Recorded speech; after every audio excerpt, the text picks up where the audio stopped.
سنیں بڑی پیاری حدیث، بڑی خوبصورت حدیث، کنزُ المال میں دیگر کتب احادیث میں ہے۔ حضرت ابو ہریرہ رضی اللہ تعالیٰ عنہ فرماتے ایک بابا جی نبی پاک کی بارگاہ میں آئے، اور جب وہ واپس جانے لگے تو میں نے عمر پوچھی تو عمر تھی 96 سال۔ کہتے ہیں بزرگ جب آئے نا تو یہ بھویں جو ہے نا ان کی سفید ہو کے تو یوں آنکھوں پہ آ گئی، بڑی چھڑی بابا جی نے پکڑی ہوئی اور دونوں ہاتھ پکڑ کے نا چھڑی کے اوپر جھکے ہوئے ہیں، ایک جانی قربان جاؤں۔ کہتے ہیں جب وہ بزرگ مسجد میں داخل ہوئے تو میرے رسول نے کھڑے ہو کے استقبال فرمایا، کھڑے ہو، اور نبی کریم صلی اللہ علیہ وسلم نے آگے بڑھ کے بابا جی کو بازو سے پکڑا اور بٹھایا۔ حضور بیٹھ پہ، کہا بزرگوں کیسے آئے ہو؟ تو کہتے ہیں وہ بابا جی بات کرتے تو آنکھ کھول کے پہلے حضور کا چہرہ دیکھتے، پھر وہ بات کرتے تو ان کے لب و لہجے کے اندر بڑی پریشانی، بڑی تکلیف، بڑی مایوسی۔ عرض کرنے لگے یا رسول اللہ، حضور زندگی ساری گناہوں میں بیت گئی ہے، حضور غلطیاں ہی غلطیاں، یاد ماضی عذاب ہے، یا رب چھین لے مجھ سے حافظہ میرا۔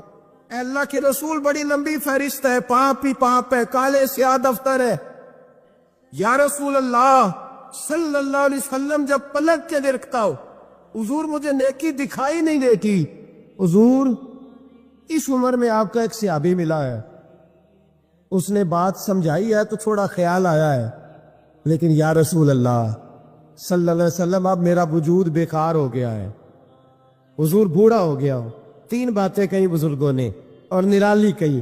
کہنے لگے یا رسول اللہ صلی اللہ علیہ وسلم، حضور اب تو میری کمر بھی سیدھی نہیں ہوتی کہ میں نماز ہی صحیح ادا کر سکوں، بوڑھا ہو گیا۔ یا رسول اللہ صلی اللہ علیہ وسلم اب میرے اندر طاقت نہیں کہ میں محنت مزدوری کر کے صدقے اور خیرات دے سکوں۔ یا رسول اللہ صلی اللہ علیہ وسلم اب میں تلوار لے کے جہاد بھی نہیں کر سکتا، حضور نہ میں لمبی نمازیں پڑھ سکتا ہوں، آقا نہ میں صدقات و خیرات دے سکتا ہوں، محبوبہ نہ میں دین کے لیے کوئی جہاد کر سکتا ہوں، بیکار وجود ہے، بیکار بیکار وجود کو تو گھر والے برداشت نہیں کرتے، بچے دعا کرتے یا اللہ ابا جی کو پردہ دے دے، اماں کو پردہ دے دے، بیکار ہو گیا ہوں، اور آج آیا ہوں تو مجھ بیکار کو میرا رب قبول کر لے گا؟ آج کلمہ پڑھوں تو بیکار ہوں، کسی کام کا نہیں، نہ نماز نہ صدقات نہ جہاد، قبول کر لے گا؟ حضرت ابو ہریرہ فرماتے ہیں جیسے برسات میں بارش کی جھڑی لگتی ہے، یوں مصطفیٰ کی آنکھوں سے جھڑی لگ گئی، حضور کھل کے روئے، کھل کے۔ اور میرے حبیب پاک نے فرمایا بزرگوں بڑے مجاہد ہیں، دین کے لیے جہاد کرنے والے بڑے ہیں، رب کریم کو آپ کی تلوار کی اتنی حاجت نہیں، اور فرمایا اس کے خزانے کوئی خالی تو نہیں کہ آپ ہی گویا صدقہ دیں گے تو بھرے جائیں گے، اور فرمایا پھر رب کریم کی شان میں اضافہ نہیں کرتی عبادتیں، وہ تو بندے کو نفع دیتی ہے۔ میں بزرگوں نہ آپ جہاد کرے، نہ آپ صدقات دے، نہ لمبی نمازیں پڑھے، آپ صدق دل سے آ جائیں، اللہ کے رسول کا وعدہ ہے رب آپ کو بغیر حساب کے نام جنت عطا فرما دے گا۔ آنا تو شرط ہے کہ نہیں، آئیں تو صحیح، نہ پہنچے تو صحیح، آ جائیں، اس کو نہیں عاجز صدقات و خیرات کی، جہاد کی تبلیغ، آئیں تو صحیح، نہیں العبد اذا طرفا ثم تاب تاب اللہ علیہ۔ میرے حبیب نے فرمایا بندہ جب رو کے کہتا ہے نا یا اللہ غلطی ہو گئی معاف کر دے، فرمایا میرا مالک اسے فوراً ہی معاف فرما دیتا ہے۔ تو آ تو صحیح، تو آتا ہی نہیں، تو آ ہی نہیں رہا، تو گھر میں بیٹھا ہوا ہے، تو سویا ہوا ہے، تو دکانداری کر رہا ہے، تو پیسے گن رہا ہے، تو آیا ہی نہیں، آ تو صحیح۔ بلکہ میرے نبی پاک فرماتے ہیں جب اللہ پاک کا بھاگا ہوا غلام آتا ہے پھر تو اللہ زیادہ راضی ہوتا ہے، پھر تو اللہ زیادہ راضی ہوتا ہے، زیادہ راضی ہوتا ہے، تو آ تو صحیح، پہنچ تو صحیح۔ بلکہ صوفیات اور بات کرتے ہیں، وہ کہتے تو کبھی بھول کے بھی رب رب کرے تو اللہ تو اسے بھی قبول کر لیتا ہے، اور خدا کی رحمت کتنی زیادہ ہے۔ میرے حبیب کریم سید عالم صلی اللہ علیہ وسلم نے فرمایا اللہ نے اپنی رحمت کے 100 حصے کیے، حضور فرماتے ہیں ایک حصہ اللہ نے دنیا میں نازل کیا ہے، کتنا؟ ایک حصہ۔ فرمایا یہ جو ماں بیٹے سے پیار کرتی ہے، باپ بیٹے کے لیے مزدوری کرتا ہے، یہ جو بہن بھائی کے لیے روتی ہے، یہ جو بیوی شوہر کے لیے دعا مانگتی ہے، یہ جو بچے ماں باپ سے پیار کرتے ہیں، فرمایا یہ اس ایک رحمت کا نتیجہ ہے، ایک رحمت کا نتیجہ۔ تو صحابہ کہنے لگے یا رسول اللہ وہ 99 کدھر ہے؟ نبی پاک نے فرمایا رب کریم نے سنبھالی ہوئی ہے، قیامت کے دن تمہیں عطا فرمائے گا، ابھی تو ایک نازل کی ہے۔ عارف رومی رحمۃ اللہ علیہ فرماتے ہیں کہ ایک شہر ایسا تھا جس میں ایک بیماری بار بار حملہ کرتی تھی، تو 3-4 پہاڑیاں ایک دوسرے کے اوپر تھیں، اکٹھے پہاڑ بنے ہوئے تھے، اس کے اوپر وہ جڑی بوٹی تھی جس سے اس بیماری کا علاج ہوتا تھا۔ تو کئی حکیموں نے بتایا کہ اگر وہ جڑی بوٹی حاصل کر لی جائے تو تمہارے شہر کے لوگ صحت یاب ہو سکتے ہیں، پر وہ 4 پہاڑیاں اوپر نیچے، اور پھر ڈھلان بڑی سیدھی تھی، جو پیر رکھتا پھسل جاتا، کوئی جرت ہی نہ کرتا اوپر جانے کی، لیکن لوگ بیمار تھے، تکلیف میں تھے۔ بالآخر ایک شخص نے ارادہ کیا کہ کب تک لوگوں کو بیماری سے سسکتے تڑپتے مرتے دیکھتا رہوں گا۔ اس نے کلاڑا اٹھایا، ہتھوڑا اٹھایا، پہاڑ کاٹنا شروع کیا کہ میں سیڑھیاں بناؤں گا اوپر جانے کے لیے۔ فرماتے ہیں کہ وہ پہاڑ کاٹ رہا تھا تو جو قریب آتے تھے نا، وہ اسے کہتے تھے پاگل ہو گیا تو اکیلا بندہ کیسے پہاڑ کاٹے گا، بیوقوف ہے، چھوڑ دے۔ اس نے کہا یار تم ساتھ نہیں چل سکتے تو حوصلہ شکنی تو نہ کرو، مجھے کچھ کرنے تو دو۔ سالوں لگ گئے، ایک پہاڑ کاٹ کے سیڑھیاں بنائی اس نے، ایک دوسرا پہاڑ شروع کیا، پھر سالوں لگ گئے اور 2 پہاڑ کاٹے تھے، بڑھاپا آ گیا، بیمار ہو گیا، موت کا وقت آ گیا۔ اب چونکہ سیڑھیاں بن گئی تھی تو 2 پہاڑ کٹ گئے تھے، وہاں تک لوگ آنے جانے لگے تھے۔ این اس وقت جب وہ دنیا سے جا رہا تھا پھر بھی کچھ لوگ حوصلہ شکنی کر رہے تھے، اسے کہہ رہے تھے خدا کے بندے کیا نتیجہ نکلا۔ کچھ لوگوں کی ڈیوٹی ہوتی ہے اپوزیشن کا کردار ادا کرنا، اور ہر موقع پر حوصلہ شکنی کرتے۔ اب اس پر آخری وقت آ گیا ہے، باوجود اس کے کچھ لوگوں نے جا کے کہا کیا نتیجہ نکلا جی، تیرے اوپر موت کا وقت آ گیا ہے، تو اوپر تک تو جا نہیں سکا، فائدہ کیا ہوا؟ وہ کہنے لگا بیوقوفو تمہیں پتہ ہی نہیں میں کامیاب ہو کے جا رہا ہوں۔ انہوں نے کہا کس طرح؟ کہنے لگا میں نے آدھا سفر آسان کر دیا ہے، اب جو میرے بعد آئے گا نا اسے 0 سے نہیں شروع کرنا پڑے گا، میں نے آدھا سفر اس کے لیے آسان کر دیا۔ وہ تیسرے پہاڑ سے شروع کرے گا اور 2 کاٹے گا تو جڑی بوٹی تک پہنچ جائے گا، لوگوں کو شفا ہونے لگے گی اللہ کے فضل سے۔ ہم پتہ کیا کرتے ہیں، بالخصوص میرے وطن کا رواج یہ ہے کہ لوگ آدھا سفر بھی آسان کرنے کو تیار نہیں، وہ کہتے نہیں سارا ہی فلانا کرے گا۔ جتنے انبیاء دنیا میں آئے نا میرے دوستو، وہ سارے کامیاب گئے، لیکن کسی کے ساتھ 4 امتی، کسی کے ساتھ 10، کسی کے ساتھ 100، کسی کے ساتھ 200، لیکن نبی کامیاب گئے۔ کیوں؟ کہ اللہ تعالیٰ نے جو ان کے ذمہ ڈیوٹی لگائی تھی وہ ڈیوٹی انہوں نے پوری ذمہ داری سے سر انجام دی۔ اس ڈیوٹی میں انہوں نے کبھی کوئی کمی دکھائی تو اپنی زندگی میں جدوجہد کریں، کام کریں، بیٹھ کر صرف بات نہ کریں، تنقید نہ کریں، بیٹھ کر صرف منصوبہ بندی نہ کریں۔ اور میرے ملک میں بالخصوص یہ کام ہوتا ہے، تبصرے کرو، چینل کھولو، تنقید کرو، اندر کی خبر لے کے آؤ، کوئی کہانی سناؤ، کوئی نئی سٹوری بناؤ، لیکن کام نہ کرو۔ بڑی خوبصورت بات کی مولا کائنات مولا علی شیر خدا رضی اللہ تعالی، اور یہ اتنے حسین و جمیل اور خوبصورت انسان ہے کہ میرے نبی کریم علیہ الصلوۃ والسلام نے فرمایا کہ علی تو دنیا میں بھی میرا بھائی ہے اور قیامت میں بھی میرا بھائی ہے، اور حضور علیہ السلام نے فرمایا جس کا میں مولا ہوں علی بھی ان سب کے مولا ہیں، اور حضور علیہ الصلوۃ والسلام نے فرمایا میرا علی تو وہ ہے کہ اس کو دیکھتے رہنا رب کریم تمہیں عبادت کا درجہ عطا فرمائے۔ فوراً سوال اٹھتا تھا ذہنوں میں کہ جو نہ دیکھ سکیں گے تو وہ کیا کریں گے؟ تو محبوب نے فرمایا ذکر ولی عبادہ، وہ علی کا ذکر کریں گے تو اللہ انہیں عبادت کا درجہ عطا فرمائے گا۔ اور حضرت علی شیر خدا کرم اللہ تعالی وجہہ الکریم جو ہیں وہ اپنی سیرت کے لحاظ سے، اپنے علم کے لحاظ سے، اپنے تقوی کے لحاظ سے، اپنی پرہیزگاری کے لحاظ سے، عدل و انصاف کے لحاظ سے، کچھ لوگوں کے فضائل بڑے ہوتے ہیں پر وہ ذاتی طور پر کوئی سیرت نہیں دکھا پاتے۔ حضرت مولا علی شیر خدا کے فضائل بھی بڑے ہیں اور ان کی سیرت میں اللہ نے کمالات بھی بڑے ہی رکھے۔ جس طرح نبی کریم علیہ السلام نے جناب ابو طالب کے گھر میں پرورش پائی، مولا علی کے گھر میں حضور رہے، تو مولا علی نبی کریم کے گھر میں رہے، وہاں پرورش پائی حضرت علی شیر خدا نے، اور ساری کی ساری ان کی تربیت رسول کریم کی مقدس آنکھوں کے سامنے ہوئی، اور حضور ان سے بڑا ہی پیار کرتے تھے۔ یہ نبی کریم کے بڑے محبوب ہیں، اور اتنے فضائل کتب احادیث میں، اس میں کوئی شک نہیں کہ فضیلت کے لحاظ سے پہلا درجہ حضرت ابو بکر صدیق کا ہی ہے، دوسرا حضرت عمر فاروق کا ہی ہے، تیسرا حضرت عثمان غنی کا ہی ہے۔ لیکن اس میں بھی کوئی شک نہیں کہ کتب احادیث میں کسی کی فضیلت کی اتنی حدیثیں ہیں ہی نہیں جتنی مولا علی شیر خدا کی فضیلت کی حدیثیں، اتنی کہیں نہیں۔ اور تمام صحابہ کے یہ مشیر تھے، تمام لوگ ان سے محبت کرتے تھے، بلکہ حضرت عمر فاروق تو فرمایا کرتے تھے اگر علی ہمارے درمیان نہ ہو تو ہم تو ہلاک ہی ہو جائیں۔ اتنی اللہ کریم نے انہیں عظمت عطا فرمائی، اور ساری زندگی انہوں نے جد و جہد میں گزاری، ساری زندگی۔ حضرت ابو بکر نے بھی خلافت کی، وہ بھی بڑی مشکل تھی لیکن حالات سنبھل گئے۔ حضرت عمر نے بھی خلافت کی، حضرت عثمان غنی نے بھی کی، لیکن مولا علی شیر خدا کی جو خلافت تھی وہ بھی بڑی آزمائش والی تھی۔ مسلمانوں کے اندرونی معاملات کو بھی دیکھنا، بیرونی محاذوں پہ بھی لڑنا، بڑی جد و جہد کی حضرت علی شیر خدا نے۔ ایک بات سب سے پہلے آج ہم نے یہ یاد رکھنی ہے کہ حضور نے فرمایا ہے کہ علی کی محبت ایمان ہے، اور علی کا بغض نفاق ہے۔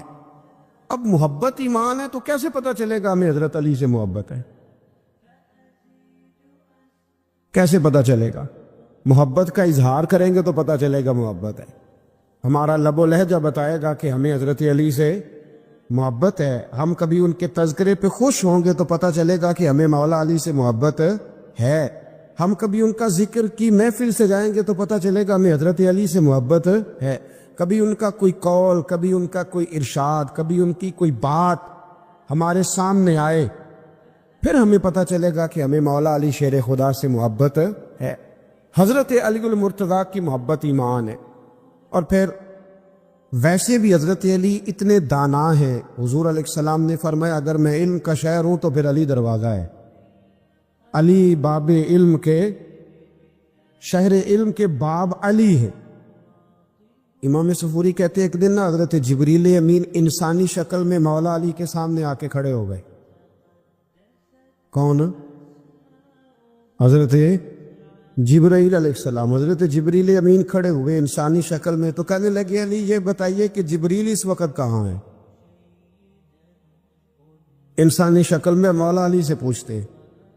تو کچھ جو آج کل ہمارے شاگرد حضرات پڑھ جاتے ہیں نا تو وہ ذرا جلدی کرتے ہیں جواب دینے میں۔ بڑوں کو جب جواب بھی دینا بزرگوں کو تو جواب میں بھی آداب کا خیال ہونا چاہیے۔ اگر آپ کو سوال آتا بھی ہو تو پھر بھی اس میں آداب کا خیال آپ رکھیں گے۔ آپ فٹافٹ نہیں کہہ دیں گے کہ جناب یہ اس کا جواب ہے، یہ معنی ہے، فوراً نہیں آپ کہہ دیں گے، آپ اس میں بھی آداب کا خیال کریں گے۔ حضرت جبریل امین نے جب کہا نا کہ بتائیے جبریل کہاں ہے، تو حضرت علی فوراً بھی کہہ سکتے تھے آپ ہی تو ہیں جبریل، یہ فٹافٹ کہہ سکتے تھے، اسی وقت ساری بات ختم ہو جاتی۔ لیکن بزرگوں سے بات کرنے کے کچھ آداب ہوتے، کچھ طور طریقے ہوتے جو اللہ ماشاءاللہ آج کل لوگوں میں نظر نہیں آتے۔ کچھ طور طریقے ہیں، کچھ سلیقے ہیں، کچھ جو ہے وہ اس کے خاص نقطہ نظر ہے، اس کو سمجھنا چاہیے۔ حضرت مولا علی شیر خدا رضی اللہ تعالیٰ عنہ سے جب پوچھا نا کہ جبریل امین کہاں ہے اس وقت، تو حضرت علی نے پہلے اوپر دیکھا، پھر نیچے دیکھا، پھر دائیں دیکھا، پھر بائیں دیکھا، پھر آگے دیکھا، پھر پیچھے دیکھا۔ جواب فٹافٹ تیار تھا کہ آپ ہی تو ہیں، لیکن ایسے جواب نہیں دیا۔ فرمانے لگے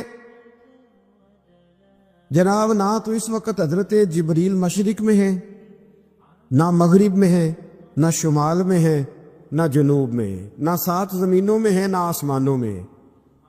پھر بھی یہ نہیں کہا کہ آپ جبریل ہیں۔ فرمانے لگے بھئی زمینوں آسمانوں مشارق مغارب میں تو کوئی نہیں، تو یا آپ جبریل ہے یا میں جبریل ہوں، دونوں میں سے ایک ہے۔ تو حضرت جبریل امین مسکرائے، فرمانے لگے نہیں آپ تو علی ہیں، جبریل تو میں ہی ہوں، آپ علی۔ لیکن نا بہت سارے لوگ سوال کا جواب دیتے ہیں پر وہ آداب کو ملحوظ خاطر نہیں رکھتے۔ نبی پاک علیہ السلام نے ایک دن نماز 4 رکعتوں کی تھی، تو حضور نے 2 پہ سلام پھیر دیا، تو صحابہ سے پوچھا میں نے کتنی پڑھی ہے؟ اور اس کہنے لگے یا رسول اللہ زیادہ پتہ تو آپ کو ہی ہے، پر ہمیں لگتا ہے کہ آپ نے 2 پڑھائی ہے۔ یہاں ایسے کرتا ہے کوئی؟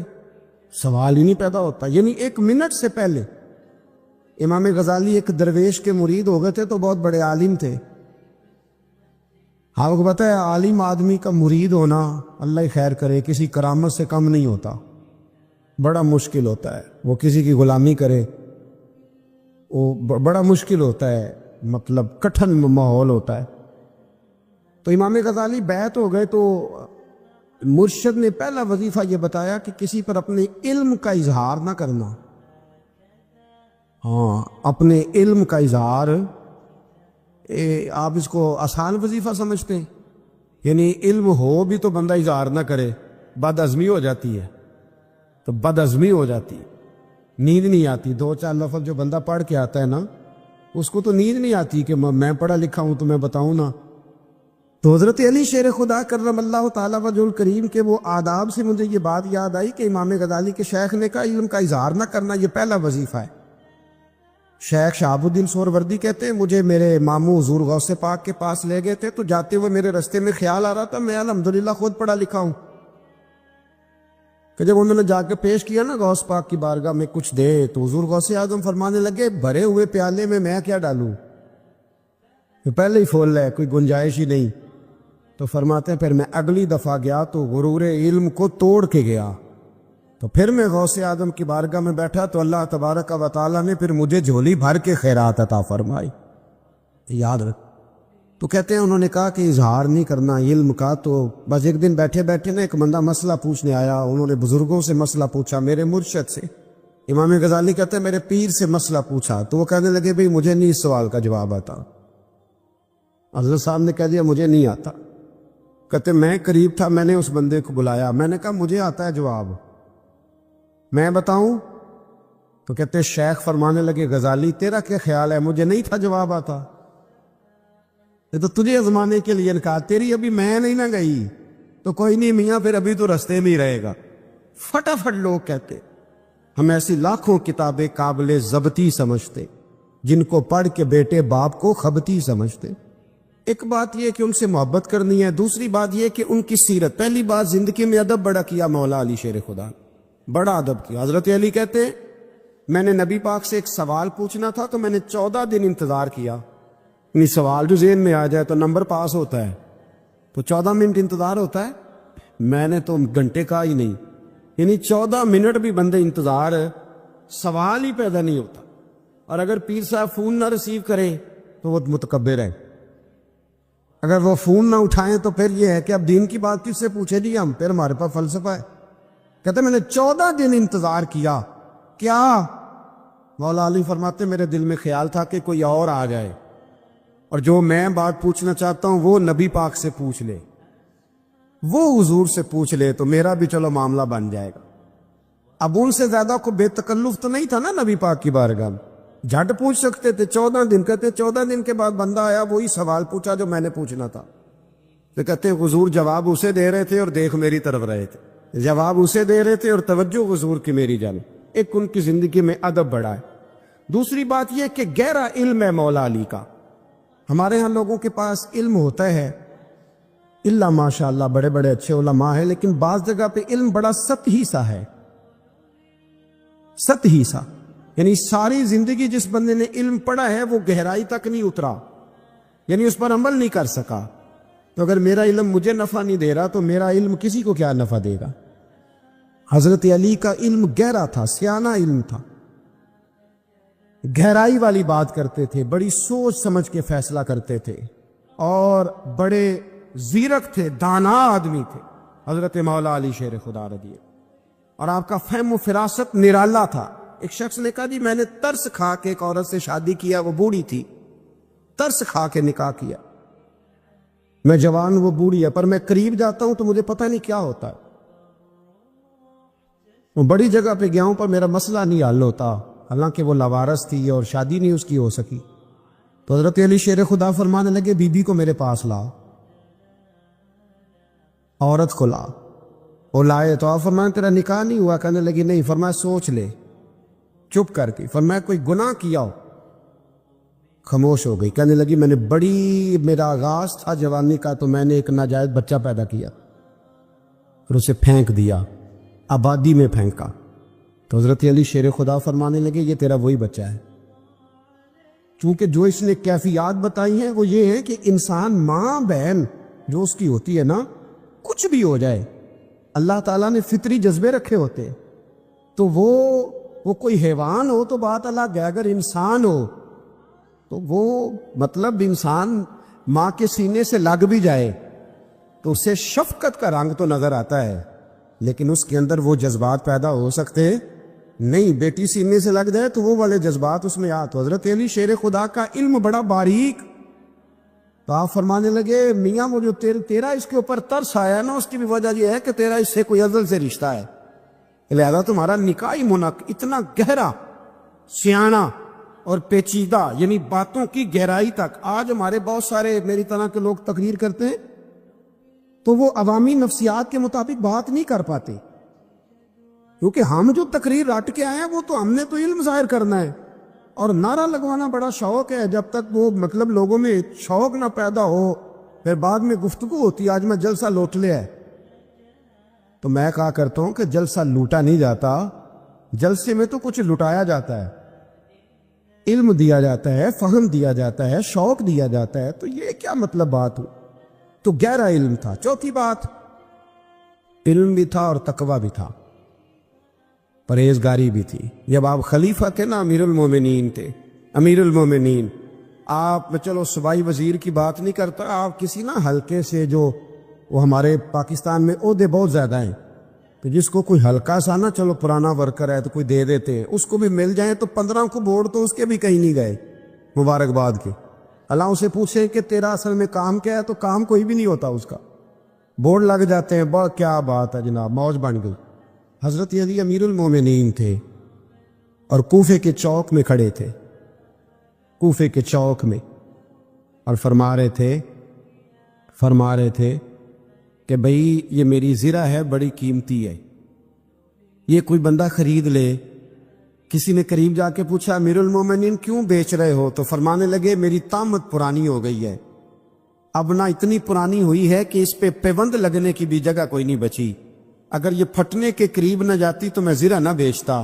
امام حسن رضی اللہ تعالیٰ عنہ کہتے ہیں میرے ابا جی خزانے کا سارا منہ کھول کے اللہ کے بندوں میں بانٹ کے تو اس کمرے میں 2 نفل پڑھ کے کہتے تھے یا اللہ گواہ ہو جاؤ، میں نے قوم کی امانت قوم پہ خرچ کر دی ہے. یہ پرہیزگاری، یہ تقوی، یہ ذوق حضرت مولا کائنات شیر خدا علی المرتضیٰ رضی اللہ تعالی عنہ. ہمارے ہاں نا ہم نے بانٹ دی ہیں چیزیں، یعنی کو بندہ زہرا حضرت علی کے نعرے لگانے لگ جائے تو لوگوں کو شک پڑ جاتا ہے. تو ایک بندہ میرے کان میں کہنے لگا 2-3 دن سے یہاں علی علی ہو رہی ہے کان میں. اب بڑی جلدی ہمارے تھرمامیٹر والے لوگ بھی بڑے تیار بیٹھے رہتے ہیں. کہنے لگا 2-3 دن ہو گئے یہاں علی علی ہو رہی ہے. میں کیا دعا کر ہوندی رہے. تو کہنے لگا آپ نے کوئی وضاحت نہیں کی. میں کیا تینوں اصل وضاحت دی لوڑ نہیں، تینوں کسی اور شے دی لوڑ ہے. عجیب بیوقوف آدمی ہے بھائی. ان لوگوں کا تو رشتہ ہی کوئی نہیں مولا علی شیر خدا کے ساتھ، اور ہم جو ہیں ہم تو مرید ہیں مولا علی شیر خدا. اعلیٰ حضرت فرماتے ہیں کہ حضور سے پہلے بھی جس کو ولایت ملی ہے وہ مولا علی کے صدقے ملی ہے، اور قیامت تک جسے اللہ ولایت دے گا وہ مولا علی شیر خدا کے قدموں کی خیرات کی برکت سے دے. یہ ایک سلسلہ علیہ نقشبندیہ ہے جو حضرت ابو بکر صدیق سے انسلاک کرتے، باقی تو تمام سلاسل کو سارا فیض ہی مولا علی شیر خدا سے.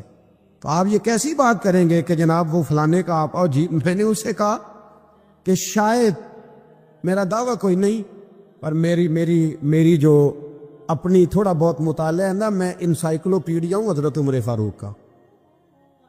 مجھے جنون ہے حضرت عمر فاروق سے محبت، جنون ہے. اور میں نے ایک دفعہ اسکیچ صرف ابھی بنایا ہے تو شاید میں 2 جلدوں میں کتاب لکھ دوں حضرت عمر فاروق. یعنی شاید ان کے حالات پر کوئی ایسی کتاب جو دنیا میں چھپی ہو اور میں نے دیکھی نہ ہو، شاید وہ جس ذریعے سے بھی. اور آپ میری گفتگو سن لیں، شاید ہر دوسری بات میں حضرت عمر کی کرتا ہوں، لیکن ایک بات پکی ہے کہ مرید میں مولا علی شیر خدا تھا. یہ بات میاں پکی ہے، اس میں شک کوئی نہیں نا. اس لیے کہ حضور کے بعد فیض مولا علی سے، پھر امام حسین سے، پھر امام زین. یہ ہمارے بزرگوں نے ہمیں شجرہ یہ دیا ہے. تو آپ وہ جو بات جہاں ہے وہ وہاں ہے. حضرت ابو بکر صدیق کے بارے میں جو شک کرے پکا بے ایمان ہے. پر اس میں تو بات پکی ہے نا کہ حضور نے فرمایا علی تجھے دیکھنا بھی عبادت اور تیرا ذکر کرنا بھی عبادت. تو خدا کے بندو علی علی نہ کریں, ہم تو مر جائیں. کوئی جگہ ہی نہیں ہے سوائے حضرت علی شیر خدا کے ذکر کرنے کے. تو یہ کچی کمزور باتیں نہ کرو. یہ کوئی عجیب بات ہے کہ جی وہ اگر علی علی زیادہ کیا تو کوئی فلانے طبقے سے تو نہیں. تو یہ ایسی کمزور بات آپ کیوں کرتے ہیں میاں؟ یہ آپ عجیب آپ نے بحث چھیڑ دی لوگوں نے. تو یہ کوئی ایسا مسئلہ نہیں. زندگی میں یاد رکھو, جس کی زبان پہ علی علی زیادہ رہتا ہے نا, اس کی زبان پہ نبی نبی بھی زیادہ ہی رہتا ہے. ختم ہو گئی بات. تو ان چکروں سے باہر آئیں, آپ باہر آئیں ان چکروں سے. اور اسی طریقے سے میں نے کہا تھا کہ ہم کوئی ترازو لے کے نہیں بیٹھے ہوئے کہ فضیلت کس کی زیادہ ہے. اما عائشہ صدیقہ جو ہیں وہ مومنوں کی ماں ہیں, اور اس میں کوئی دوسری رائے نہیں کہ اس خاتون کے امت مسلمہ پر اتنے احسانات ہیں کہ دنیا گن نہیں سکتی. لیکن یہ ہے کہ رسول کریم نے فرمایا کہ فاطمہ میرے جگر کا ٹکڑا ہے. اب میں ترازو لے کے بیٹھ جاؤں کہ حضرت فاطمہ کی شان زیادہ ہے یا حضرت عائشہ کی, تو میں بیوقوفی ہوں نا. اس لیے کہ یہ میری ذمہ داری نہیں, یہ تو بات ان کی ہے نا. میں نے ایک بات سنائی تھی آپ کو پیر سید فیض الحسن شاہ صاحب کی, عالم آج شریف والی.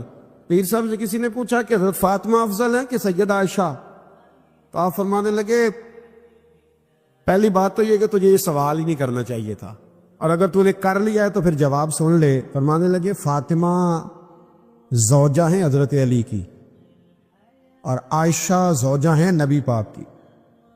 تو علی کی زوجہ نبی کی زوجہ سے افضل نہیں ہو سکتی.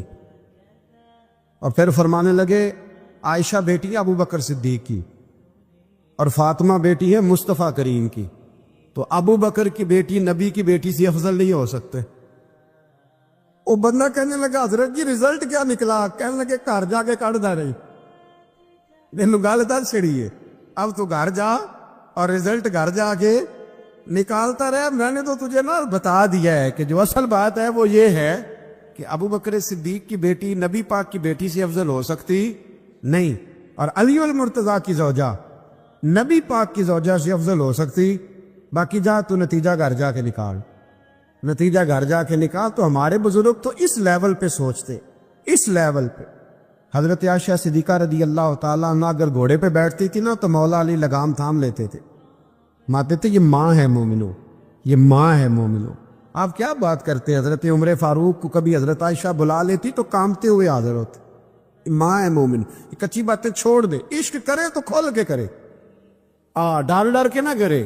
میں نے درجنوں تقریروں میں کہا کہ منقبت لکھو حضرت صدیق اکبر کی بھی, حضرت عمر کی بھی منقبت لکھو, حضرت عثمان کی بھی لکھو, اور ہم سنتے ہیں الحمدللہ وہ ساری. لیکن میرے بھائی یہ یاد رکھیں, اس میں کوئی شک نہیں, ان کی عظمت شان فضیلتیں وہ بلندیاں ہیں. ہمارا یہی عقیدہ ہے, اور الحمدللہ ہماری نسلیں بھی اسی پہ قائم رہیں گی. ہم انہیں نسلیں مانیں گے ہی تب کہ خلفائے راشدین کی جو خلافت کی ترتیب ہے وہی فضیلت کی ترتیب ہے. لیکن میاں یہ بھی تو ہے نا کہ جس کا جو مرشد ہو نا, اسے وہ بہرحال دوسروں سے افضل جانے گا تو فیض پائے گا, وہ جانے گا. تو اس لیے نظریہ ہمارا یہی ہے کہ وہ خلفائے ثلاثہ حضرت مولا علی سے, اور حضرت علی کا اپنا فرمان ہے. آپ فرمایا کرتے تھے جس نے مجھے ابو بکر صدیق اور عمر فاروق سے افضل کہا میں اسے مفتری کی سزا, جھوٹے کی سزا دوں گا, اسے کوڑے ماروں گا, کوڑے ماروں گا. وہ جھوٹا ہے جو مجھے ابو بکر اور عمر سے افضل کہتا ہے. تو ان کی تو اپنی بات, اور میں نے وہ بڑی تفصیل کے ساتھ ایک دفعہ عرض کیا تھا کہ حضرت علی تو خود منبر کوفہ پہ بیٹھ کے بتایا کرتے تھے کہ اگر میرے جیسے بہادر سے پوچھو کہ بہادر کون ہے تو میں ابو بکر صدیق کا نام بتاؤں گا. تو اس لیے مطلب اب ہم سہم جائیں فٹافٹ کہ فلانا نہ ناراض ہو جائے. تو بھئی جب ہم درجنوں جمعے حضرت صدیق اکبر پہ پڑھاتے ہیں اس وقت تو نہیں نا کسی کو ٹینشن ہوتی. یہ حضرت عمر پہ پڑھاتے ہیں, حضرت عثمان پہ, تو ویسے بھی بندوں کو جواب دینے کا اگر انسان مزاج بنا لے تو کس کس کو مطمئن کرے گا. یہ تو 4 ادھر نکل جاتے ہیں تو 15 ادھر نکل جاتے ہیں. آپ ذہن اللہ رسول کو جواب دینے کا بنائے. نبی کریم علیہ السلام نے فرمایا اللہم انی اعوذ بک من العلم لا ینفع, اے اللہ میں اس علم سے تیری پناہ مانگتا ہوں جو علم تو ہو پر اس سے نفع نہ اٹھایا جا سکے, جو علم تو ہو پر اس پر عمل نہ ہو. داتا صاحب رحمۃ اللہ علیہ فرماتے ہیں علم ہمیشہ اس لیے سیکھنا کہ اللہ تبارک و تعالیٰ تمہیں اس کا نفع عطا کرے, اور پھر آگے بڑھتے ہیں. تو آپ فرماتے ہیں جب علم سیکھ لو تو پھر نہ اللہ رسول سے عشق کرنا, فرماتے ہیں پھر نمازیں پڑھنا آسان ہو جائے گا، روزے رکھنا آسان ہو جائے گا، قرآن مجید پڑھنا آسان، محبت کرنا۔ اور آپ نے مثال دی، جہاں بھی کوئی بات سمجھاتے ہیں ایک مثال دیتے ہیں، مثال دی۔ فرمانے لگے حضرت عبداللہ ابن مبارک رحمۃ اللہ تعالی علیہ فرماتے ہیں میں شروع میں ایک عورت پہ عاشق ہو گیا تھا، سمجھانے کے لیے بات کرتے، عاشق ہو گیا تھا ایک عورت پہ، تو میں نے عشاء کی نماز اس کے محلے میں جا کے پڑھی۔ چونکہ میرا مذہبی گھرانے سے تعلق تھا، نماز میں پڑھتا تھا، تو امام صاحب جو تھے نا، یہ داتا صاحب نے لکھا ہے کشف الماجو، امام صاحب نے نا آیات ذرا لمبی پڑھی، تو میرے دل میں خیال آیا کہ مولانا آپ تو فارغ ہیں، تو ہمیں تو اور بھی کام ہے۔ تو کہتے ہیں نماز سے فارغ ہو کے میں اس کے گھر کے چکر لگاتا تھا، ساری رات گھومتا رہتا تھا، وہ چند لمحوں کے لیے چھت پہ آتی تھی، دو ایک بات کرتی تھی، چلی جاتی تھی۔ حد یہ ہے کہ مجھے کبھی اس پہ غصہ بھی نہیں آیا، اور اس کا انتظار کر کے کبھی میں تھکا بھی۔ یہ داتا صاحب لکھ رہے ہیں۔ حضرت عبداللہ ابن مبارک فرماتے ہیں ایک رات میں گیا، اسی طرح میں نے نماز پڑھی، پھر میں اس کے گھر گیا، میں ساری رات، سردیوں کی ٹھنڈی رات، 11-12 گھنٹے اس کے گھر کا طواف کرتا رہا، معاذ اللہ چکر لگاتا رہا۔ آدھی رات کو سحری کے وقت وہ چھت پہ آئی 1 منٹ کے لیے، اور کہنے لگی گھر میں مہمان بہت زیادہ ہیں، آج بات نہیں ہو سکے گی۔ حضرت عبداللہ ابن مبارک فرماتے ہیں کہ میں جب واپس لوٹا تو نہ مجھے اس پہ غصہ تھا، نہ مجھے تھکاوٹ تھی، بلکہ میرے دل کے اندر اس کے لیے محبت بڑھ رہی تھی۔ میں کہہ رہا تھا کتنی اچھی ہے بیچاری، اتنے راش میں بھی اور اتنی مجبوری میں بھی 1 منٹ کے لیے چھت پہ آئی ہے، پھر بھی مجھے اس سے پیار بڑھ رہا تھا۔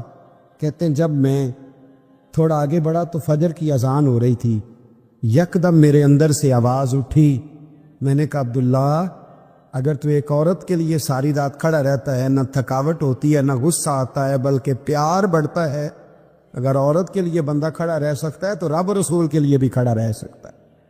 پھر تراویح پڑھنا کوئی اتنا مشکل کام نہیں ہے، پھر تہجد کے لیے اٹھنا کوئی مشکل کام نہیں ہے، شرط یہ ہے کہ پیار ہو جائے۔ ایک عورت کے لیے اگر یہ سارا کچھ ہو سکتا ہے تو اللہ رسول کے لیے بھی ہو سکتا ہے۔ فرماتے ہیں میں نے توبہ کر لی، اور پھر میرا حال یہ ہے کہ وہ توبہ کی اور پھر 60 سال گزر گئے، ساری رات مصلی پہ کھڑا رہتا ہوں، مجھے کبھی تھکاوٹ نہیں ہوئی، پھر کبھی تھکاوٹ نہیں ہوئی۔ تو داتا صاحب کہتے ہیں پہلے علم سیکھ، پھر اس کے بعد اللہ رسول سے پیار کر، اور پیار والی نماز پڑھ، مشقت والی نہ پڑھ، یعنی بوجھ والی نہ پڑھ کہ اب میری جان چھوٹ جائے تو میں بھاگ کے جاؤں، تم ادھر بیٹھو تو میں دوڑ کے نماز پڑھ کے آیا، یہ والی نماز نہ پڑھ۔ پھر تو آیا تو پھر ذوق پیدا کر، پھر تیرے اندر شوق ہو، پھر تو توانائی والا جذبہ رکھے دین کے معاملے میں۔ پھر داتا صاحب ایک تیسری بات ارشاد فرماتے ہیں، ایک تیسری بات داتا صاحب کرتے ہیں۔ داتا صاحب کہتے ہیں کہ یہ یاد رکھ کہ جو تجھے اعزاز ملے گا نا زندگی میں، اعزاز تجھے جو زندگی میں ملے گا، اور کوئی کرامت اگر تجھے ملے گی تو وہ صرف نبی پاک علیہ السلام کی سنت اور شریعت کی وجہ سے ملے گی۔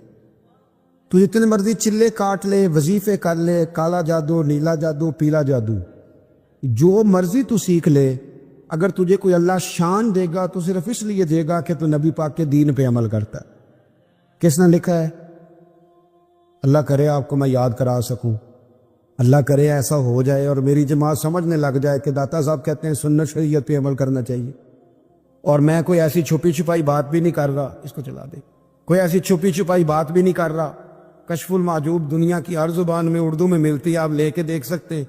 داتا صاحب فرماتے ہیں اعزاز جو تمہیں ملے گا نا، اگر شان چاہتے ہو، وہ ہمارے نا بہت سارے ایسے لوگ ہیں جو کہتے ہیں کوئی ایسی چیز ہاتھ لگے، اعلیٰ دین کا چراغ ایسے گھسایا جائے اور فوری طور پہ پیر صاحب نے کہہ دیا تو ریل پیل ہو گئی پیسوں کی، تو میں کہتا ہوں یہ تو دین کا مزاج ہی نہیں، یہ تو دین کی طبیعت ہے ہی نہیں، یہ تو ذوق ہی نہیں دین کا، یہ طبیعت ہی نہیں، مزاج ہی نہیں۔ میرے عزیز داتا علی اجمیری رحمۃ اللہ علیہ فرماتے ہیں تو سنت پہ عمل کر، شریعت پہ عمل کر۔ اللہ کا قرآن کہتا ہے قل ان کنتم تحبون اللہ فاتبعونی یحببکم اللہ، فرمایا اللہ کا قرآن کہتا ہے کہ جب تو نبی کریم کی غلامی کرے گا نا تو اللہ خود تمہیں اپنا محبوب بنا لے گا، اللہ خود تمہیں اپنا محبوب بنا لے گا، تو اور کیا چاہیے۔ داتا صاحب نے ایک بزرگ کی بات لکھی ہے جو تابعی ہے، تابعی اس کو کہتے ہیں جو صحابہ کے شاگرد ہوتے ہیں۔ ایک بزرگ کی بات لکھی جو تابعی ہے، وہ فرماتے ہیں کہ ان بزرگوں کا طریقہ یہ تھا کہ وہ لوگوں سے چھپ کے نا پہاڑ کے پیچھے عبادت کرتے تھے، اور پوزیشن ان کی یہ تھی کہ کسی سے ملتے نہیں تھے، بالخصوص فجر کی نماز سے لے کر عصر کی نماز تک بکریاں رکھی ہوئی تھیں، ان کو چراتے رہتے تھے فرات کے کنارے اور نفل پڑھتے رہتے۔ اس وقت کو ملنے بھی نہیں آتا تھا۔ ایک شخص بڑی دور سے ان کی شہرت سن کے آیا، میں نے تو ملنا ہے۔ لوگوں نے کہا وہ اس وقت نہیں ملتے، ناراض ہوتے ہیں۔ اس نے کہا اللہ کا بندہ ہے نا، ناراض ہو بھی جائے گا تو لمبا ناراض رہے گا نہیں، اللہ والے جلدی راضی ہو جاتے ہیں۔ پہنچ گئے۔ اب وہ بابا جی نماز پڑھ رہے تھے تو کہتے میں نے عجیب منظر دیکھا کہ بابا جی فرات کے کنارے نماز پڑھ رہے ہیں اور ایک بھیڑیا ان کی بکریوں کی حفاظت کر رہا ہے۔ کہتے میں حیران رہ گیا کہ بھیڑیا تو بکریاں کھایا کرتا ہے اور یہاں چرا رہا ہے۔ کہتے میں جب گیا تو بابا جی نوافل میں مشغول تھے، مجھے دیکھ کے کہنے لگا اس وقت کیوں آئے؟ میں نے کہا حضور اگر آ گیا ہوں تو پھر مہربانی کرے قبول فرما لیں۔ میں بیٹھ گیا تو میں نے کہا حضور یہ بھیڑیا بکریاں چرا رہا ہے، بھیڑیا اور بکریے کی صلح کب سے ہو گئی؟ تو فرماتے ہیں لمبی تقریر نہیں، ہلکا سا جملہ۔ فرمانے لگے جب سے بکریوں کے مالک نے رب سے صلح کر لی ہے نا، تب سے بھیڑیوں نے بھی بکریوں سے صلح کر لی ہے۔ بکریوں کے مالک نے رب سے صلح کر لی، گناہ چھوڑ دیے، اس کی فرما برداری میں آ، اب پھر اسے بکریاں چلانے کی ضرورت نہیں رہی۔ بکریاں نا اب بھیڑیا چراتا ہے۔ کہتے ہیں میرے اوپر کپ کپی طاری ہو گئی بزرگوں کی بات سن کے، اور مجھے پیاس لگی اور خواہش آئی کہ پتہ نہیں اب بابا جی کچھ کھلائیں پلائیں گے بھی کہ نہیں، بابا جی کچھ کھلائیں گے بھی کہ نہیں۔ کہتے میرے دل میں خیال تھا تو بزرگوں نے نا ایک لکڑی کا پیالہ، ان کے پاس وہ غار میں بیٹھے تھے تو ایک چھوٹا سا پتھر تھا، اس کی ڈھلان بنی ہوئی، بابا جی نے اس کے نیچے لکڑی کا پیالہ رکھا، وہ رکھا ہی تھا تو وہ دودھ سے بھر گیا۔ کہتے انہوں نے مجھے دیا تو ٹھنڈا اور میٹھا دودھ، میری طبیعت خوش ہو گئی۔ بابا جی نے نا دوبارہ وہی پیالہ اسی جگہ رکھا تو شہد سے بھر گیا۔ 1000 سال پہلے داتا صاحب لکھ رہے ہیں۔ کہتے مجھے دیا، میں نے فوراً کہا، میں نے کہا حضور یہ دودھ تو گائیں بھینس دیتی ہے، پہاڑوں سے تو نہیں نکلا کرتا، اور شہد تو شہد کی مکھیاں دیتی ہیں، پتھروں سے تو نہیں نکلتا، یہ آپ کہاں سے نکال رہے ہیں؟ تو کہتے ہیں وہ قرآن مجید پڑھنے لگے۔ وَإِذِ اسْتَسْقَىٰ مُوسَىٰ لِقَوْمِهِ، جب موسیٰ کی قوم نے ان سے پانی مانگا، فرمانے لگے موسیٰ کی نافرمان قوم پانی مانگے، حضرت موسیٰ پتھر پہ ڈنڈا مارے تو اللہ وہاں سے 12 چشمے جاری کر دے۔ جو رب حضرت موسیٰ کی نافرمان قوم کے لیے پتھر اور پہاڑوں سے چشمے نکال دیتا ہے نا، وہ محمد عربی کے غلاموں کے لیے پتھر اور پہاڑوں سے دودھ اور شہد بھی نکال لیا کرتا ہے۔ وہ بزرگ کہنے لگے بس بات یہ ہے کہ آج بھی ہو اگر ابراہیم کا ایمان پیدا تو آگ کر سکتی ہے انداز کلیستہ پیدا۔ کہنے لگا حضور پھر میرے لیے بھی دعا کریں۔ آپ فرمانے لگے پھر دعا نہ کرا تو مدینے والے کی غلامی شروع کر، تو نبی کریم کی غلامی شروع کر، تو رسول پاک کی غلامی شروع کر۔ ایک بات علم، پھر فرمایا اللہ رسول سے محبت، پھر فرمایا حضور کی غلامی۔ اس سے سارے مکاشفات کھلیں گے، اس سے سارے مشاہدات کھلیں گے، اسی سے کرامتیں ملیں گی، اسی سے مقبولیت ہوگی، اسی سے اللہ نبی کی بارگاہ میں درجہ ملے گا۔ پھر داتا صاحب آگے بڑھتے فرماتے فقر بھوکے رہنے کا نام نہیں، پورا باب بند ہے داتا صاحب۔ فرماتے فقیری بھوکے رہنے کا، اور کیا بات ہے، کئی دفعہ میں نے کشف المعجوب پڑھی، کئی دفعہ پڑھی، اللہ جانتا ہے، لیکن جب پڑھتے ہیں نا کوئی نہ کوئی نئی بات ہی ملتی ہے۔ رات پڑھی تو ایک نئی بات سامنے آئی۔ داتا صاحب نے نا حضرت ابوبکر صدیق کا ایک قول لکھا ہے۔ حضرت ابوبکر صدیق اللہ کی بارگاہ میں دعا کرتے، کہتے یا اللہ مجھے پیسے زیادہ دے۔ اللہ اکبر، انداز دیکھے داتا صاحب نے لکھا یا اللہ مجھے پیسے، اللہ مجھے مال زیادہ دے، پر مالک مجھے مال کی محبت نہ دینا۔ عجیب دعا ہے بھئی یہ بھی، اللہ پیسے دے پر پیسوں کی محبت